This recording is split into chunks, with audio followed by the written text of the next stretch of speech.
नमस्कार दोस्तों, स्वागत है आपका हमारे चैनल अल्फा रेजिमेंट में और आपके साथ मैं हूँ यशी दुबे। तो दोस्तों, जैसा कि हम सब जानते हैं कि दिसंबर का महीना चल रहा है और ठंड की शुरुआत भी हो चुकी है। ऐसे में जरा सा टेम्परेचर कम होने पर हम ठिठुरने लगते हैं और कामकाज छोड़कर रजाई कंबल में घुस जाते हैं। लेकिन जरा सोचिए, जब 3 से 4 डिग्री सेल्सियस में हमारा ये हाल होता है तो 0 से -20 डिग्री सेल्सियस तापमान में क्या स्थिति होती होगी, सोचकर ही रूह कांप जाएगी। लेकिन हमारे शूरवीर भारतीय जवान -20 डिग्री सेल्सियस में देश की सीमा पर रक्षा में मुस्तैद रहते हैं। तो आज हम जानेंगे कि माइनस टेम्परेचर में ये कैसे सरवाइव करते हैं।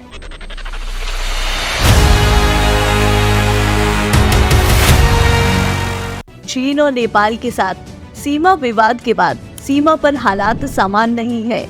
आए दिन सीमा पर विवाद की बातें आम हो गई हैं। इसके चलते भारतीय सुरक्षा एजेंसियां चौकन्नी है। भारतीय सेना और आईटीबीपी के जवान 10,000 से 16,000 फीट तक की ऊंचाई पर -20 डिग्री सेल्सियस तापमान में ड्यूटी देते हैं। बेहद कम तापमान और चारों ओर बर्फ से न सिर्फ पर्यावरण की दुश्वारियां सैनिकों की जान ले सकती है, बल्कि बर्फीले पहाड़ों पर पड़ने वाली धूप की चमक से फौजियों की आंख की रोशनी जाने का भी डर बना रहता है। ऐसे हालातों में भी जवान अपनी जान की परवाह किए बगैर अग्रिम चौकियों पर डटे हुए हैं। आइए अब पता करते हैं क्या प्रॉब्लम फेस करते हैं ठंड में हमारे शूरवीर। उच्च हिमालयी क्षेत्रों में तैनात जवानों को सर्दी के मौसम में सर्वाधिक दिक्कतों का सामना करना पड़ता है। भारी बर्फबारी के बाद जवान बर्फ को पिघलाकर उसका पानी पीते हैं, क्योंकि वहाँ पर पानी हो या जूस सब कुछ जम जाता है। इस वजह से एनईसी पर 22,000 भारतीय सैनिकों के रहने के लिए नए शेल्टर बनाए गए हैं। ये शेल्टर मॉड्यूलर है और इन्हें जरूरत पड़ने पर एक जगह से दूसरी जगह पर आसानी से ले जाया जा सकता है। ये शेल्टर 15,000 फीट, 16,000 फीट और 18,000 फीट की ऊंचाई पर है।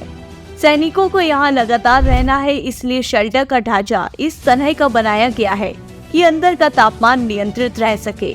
आइए अब जानते हैं बर्फबारी होने पर दुश्मनों पर कैसे रखी जाती है नजर। सर्दी के महीनों में लद्दाख में तापमान 0 से 40 डिग्री तक नीचे चला जाता है और दिसंबर के महीने में करीब 40 फीट बर्फ गिरती है।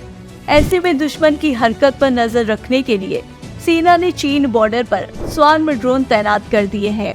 इसकी खासियत ये है कि निगरानी रखने के साथ साथ ये दुश्मन की गाड़ियों, हथियारों, कमांड और कंट्रोल सिस्टम को भी टारगेट कर सकता है। अब जानेंगे माइनस टेम्परेचर में कैसे होता है सैनिकों का बचाव। सियाचिन ग्लेशियर पर भारतीय सीमा की रक्षा के लिए 3,000 सैनिक हमेशा तैनात रहते हैं। इन 3,000 जवानों की सुरक्षा भी बेहद जरूरी है।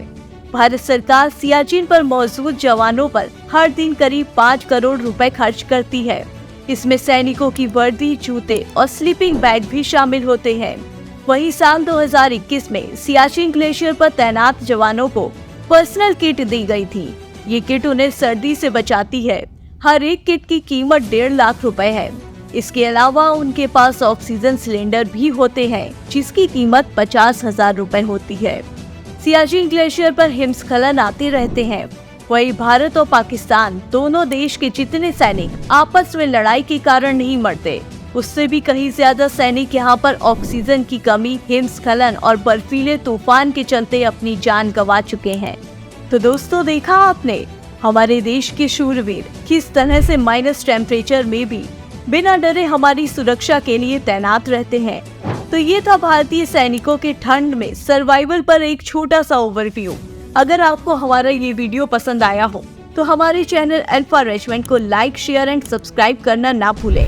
हम आपसे जल्द मुलाकात करेंगे अपने अगले वीडियो में। तब तक के लिए जय हिंद, जय भारत।